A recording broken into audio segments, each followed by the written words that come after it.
Welcome again. I thought I would show you something a little bit different today. So, along with all the things that I grow and feed my family with, I like to do a lot of cooking and baking.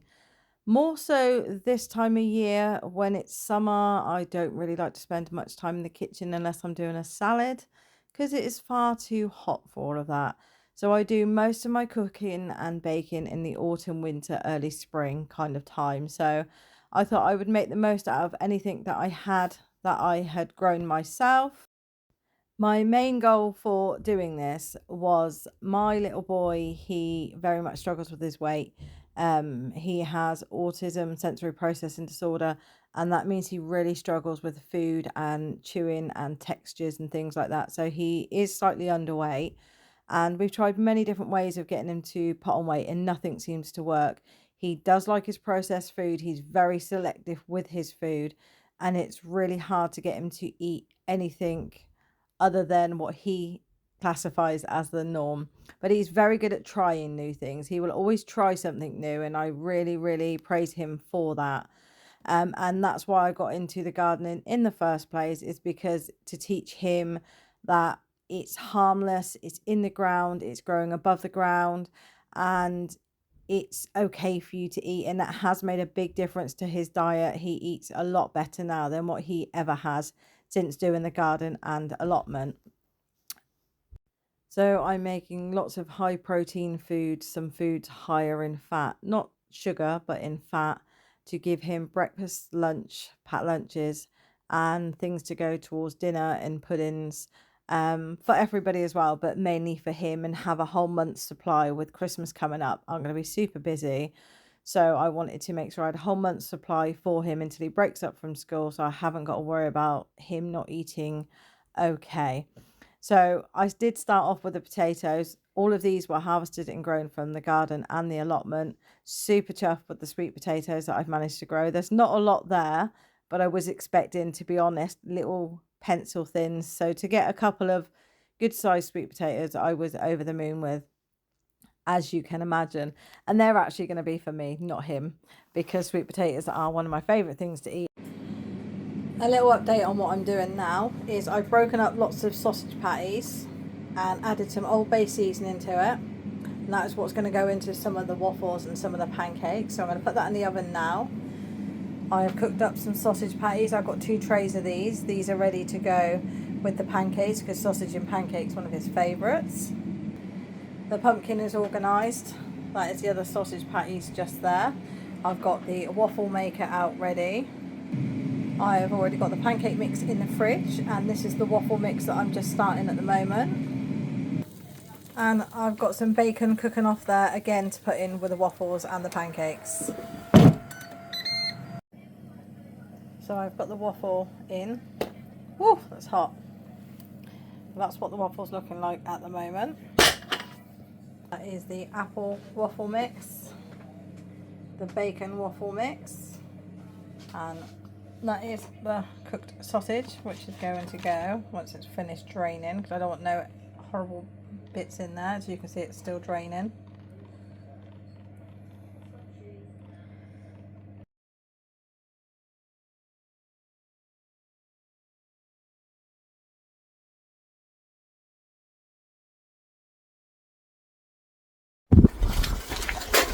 Okay, so while I'm waiting for a few things to cook, I thought I'd come up and just do a little bit of composting.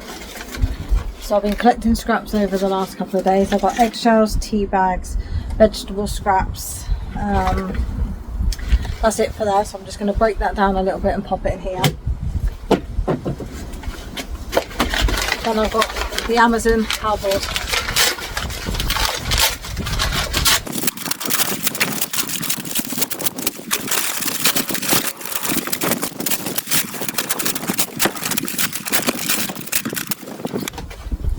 Always make sure you crush up your eggshells.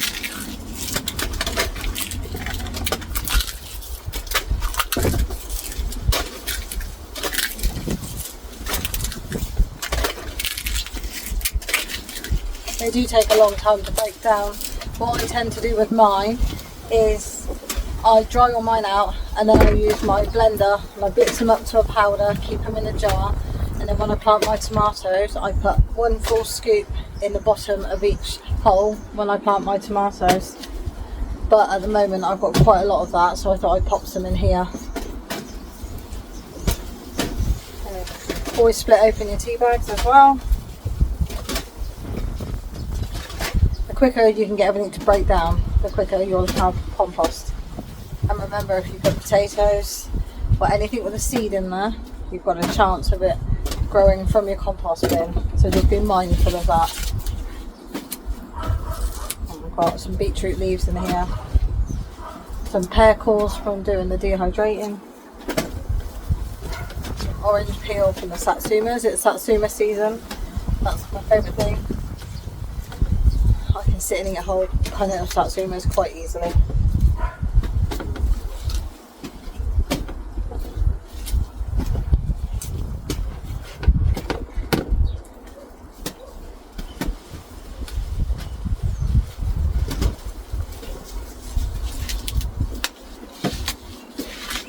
So that's some nice greens going in here now. I've got a little bit of weeding to do. Once I've done that little bit of weeding, I will add some leaves. And then once I've added the leaves, I will add that spent compost that I've got.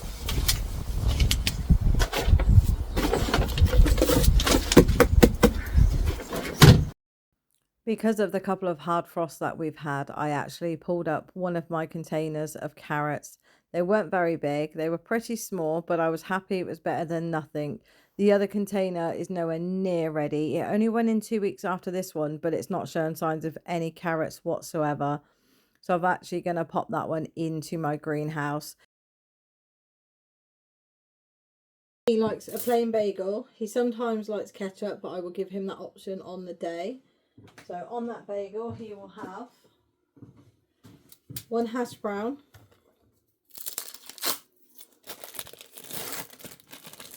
1 cheese slice, and a sausage patty.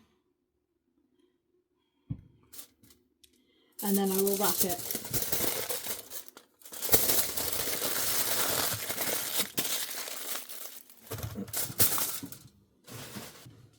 So repeat the process.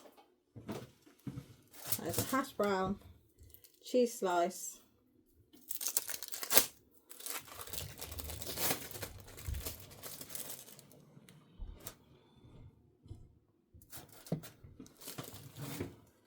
and then a sausage patty.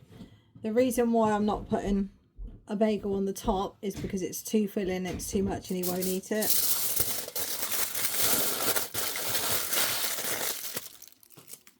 These are all the sausage, cheese and hash brown bagels that I made. So there was enough there for a month.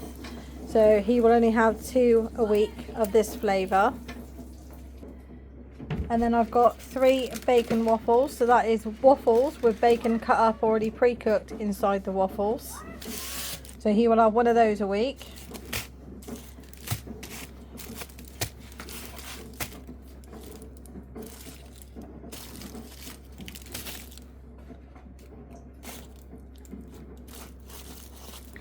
And then he has sausage waffles. So that is sausage meat cut up really small with some Old Bay seasoning, cooked off in the oven, and then again added to his waffles. So there is 3, 4, 5 of those. So that is enough for the month. So it's 1 a week for the month and then a spare one. And then he has got 3 blackberry jam tea cakes. So that's a tea cake with homemade blackberry jam in it. These are lunches for school. And then here he's got summer jam fruit bread sandwiches. So this is sandwiches, 2 slices of fruit bread with jam inside. So he's got 3 of those. So that's 1 of those a week. And then he has 3 apple cinnamon waffles, and they will be just puddings or breakfast. That's what they're for, pudding or breakfast. And he will have a piece of fresh fruit to go with these ones. And this is the 2 trays of flapjacks that I have done. So cherry and chocolate, and I've used honey instead of golden syrup. Just got to wait for them to cool down now so they can be sliced. So this is hopefully going to turn into fruit leather. This one is with cranberry bits, which it says not really to do that, but I've got so much I'm going to try it anyway. It will just take longer.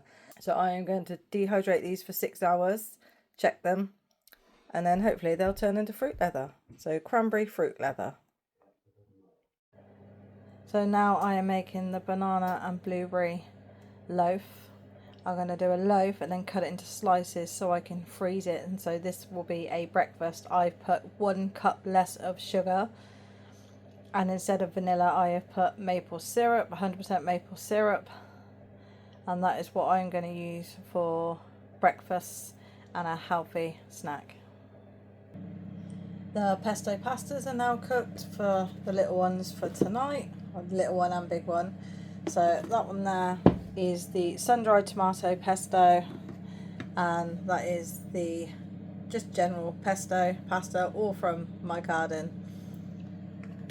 So that is tonight's dinner for the boys sorted, as I am out at a concert watching CMAT.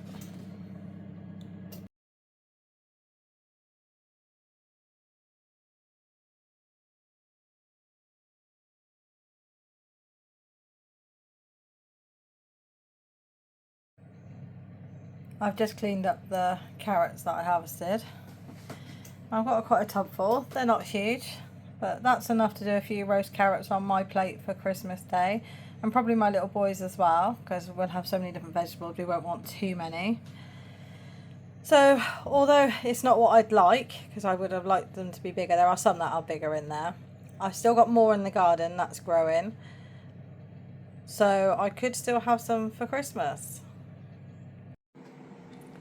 The next dish that has been cooked is tomorrow night's dinner, and that is using chicken mince, so nice and healthy, stir fry vegetables and some sweet and sour sauce. So I've got 2 really big containers of that, really deep containers. Excuse the iron in the background.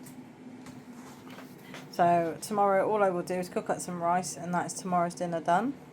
The cake is also now cooked and out of the oven. Oh, my new cup. So that is the blueberry and banana cake, and as you can see I already had a slice. Delicious. So I've got some foil out now, so I'm going to slice each one of those, pop it in some foil, put a couple in the fridge for my little boy's breakfast, and the rest will go in the freezer for the next couple of weeks.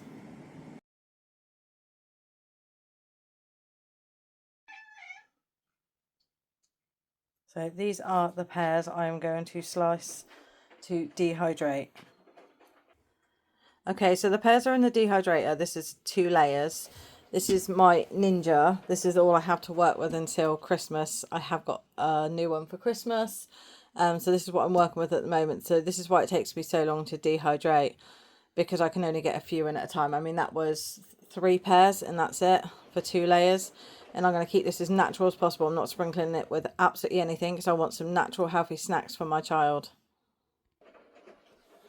Oh, you can see how old my Ninja is. I love this thing. Okay, so dehydrate setting. I don't need 6 hours. I like to just check it at 3, because he likes it slightly chewy, not overly crispy. On 60. And that's that one done.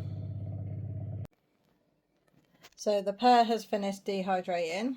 That's how small it looks, considering that was completely full up. I have obviously dried a piece, so I can take that out now and start dehydrating some more pears.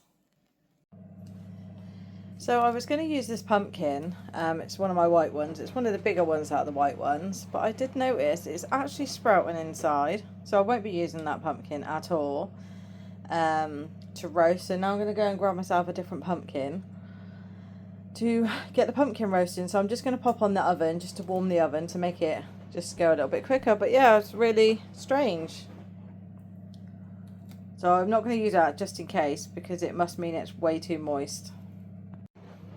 Okay, so it looks like I will be cutting into this one instead. Okay, so I won't be cutting into this one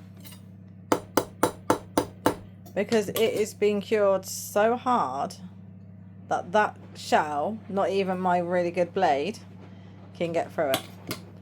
I'm going to go get some of the smaller ones. Okay, so I am going to try these three. These three are my smallest ones that I've got. I don't need too much pumpkin for my recipe. I think I only need 150 grams. So I think that will be more than enough. The pumpkin is chopped. There's 3 small ones in there. Now what I would normally do, if I was using them for a soup, I would add garlic and cumin. And if I use them for a sweet dish, I would add some cinnamon, still a little bit of cumin, and lots of maple syrup and brown sugar. However, I'm using it in a bread, so there will be like a cakey bread, so there will be sugar added to that. So all I'm going to do is add a little bit of olive oil, a little bit of maple syrup, just to help with the roasting process, and then pop them in the oven, low and slow. So I use the Kirkland from Costco. Maple syrup, it's my favourite. It's just a natural sugar that you can place on your food, just to give it that little bit of sweetness rather than using a refined sugar. Okay, then I'm going to just whack that in the oven. So I pop that in the oven on 160, that's a fan oven, and I will check it after 40 minutes. It should be soft enough because they're not huge pieces. So I am nearly done with all the cooking and baking. I've got a whole shelf in the freezer completely full of snacks, breakfast, lunches, and some desserts for my little boy. And I've also been cooking some other bits to add to that. My son's been taking some bits to work. I have just roasted a load of pumpkin seeds, which I have just eaten most of, so now I need to go and roast some more. They're amazing. I've even got my daughter eating them, which I didn't think was ever going to happen, but no, she has. I've just taken the pumpkin bread out of the oven. This is what it looks like. So there is 2 in there. Let's see. So it's not overly deep. So you can do lots of things with this bread. You can make a cream cheese frosting and put that over the top once it's cooled. You can put a little bit of icing over the top with like maybe a dusting of cocoa. What am I going to do with the top of it? To be honest, I'm probably just going to slice it, put a thin layer of butter on, and have it with a cup of tea. That is probably what I'm going to do with that. So those 3 pumpkins that you saw me in the video earlier cutting up, that is what is being used inside here. It worked out at about 490 grams. I only needed 450, but that worked out pretty well. Here are the pumpkin seeds, and I will show you what I add to the top of those. So that is what I use on the top of those. It's one of my absolute all-time favourite seasonings for fruit. And I just put a little bit of olive oil on them, then pop the seasoning on, and once they are cooked and cooled down, I pop them in a jar, so with a little sachet to keep them nice and fresh. But this is all I got left, and I only took them out of the air fryer on 160 for 12 minutes about 10 minutes ago, so I need to put some more in. So the last thing that I am cooking, and then I'm going to give myself 3 days off from cooking. So in my new Ninja, I have got in here, how hot is that going to be? Not too hot at all. Excellent. So I have got a roast lamb. So I have put it on for 50 minutes on 160, skin side down, and now I am going to turn it over, whack the heat up a little bit higher for another 30 minutes, and then just double check it because I like mine just medium. So that is a shoulder of lamb, and I will literally be having that for my dinner with probably nothing else. No, I will put some veggies with it if I've got some veggies. Maybe some of the potatoes that I've grown as well, I will put some of those with it. But yeah, so that is it. So that is something very, very different for you. Please let me know if you like any of the cooking videos, and I will do more. If you don't, that is absolutely fine, because the process does take longer because I am filming. And I love being in the garden. I love being in the allotment, but sometimes when it's raining or super cold and you're at home, and I run out of things to do sometimes. So I thought getting all this cooking done helps me, gives me time to then get out in the garden when I can. And it's really hard to juggle this time of year, what's going on at home and what's going on in the garden, what's going on in the sky, to try and juggle it all to get everything done. But yeah, and last but not least, the swede that is in my allotment video, which hasn't come out yet, is here. It's been tidied up a little bit, and I need to get back to that because that's amazing. So my daughter's actually going to cook a beef stew with this, including some pumpkin that we've grown, some potatoes that we've grown, and anything else she can probably get her hands on that I've got either already in the freezer or canned up. So yeah, so let me know if you like it or not. If you do, please subscribe. It's totally free, and then you'll get notified when I bring videos out. If you don't, you'll be able to tell by the thumbnail if it's a food one or not, so just skip on through. I'm absolutely fine with that. But thank you very much.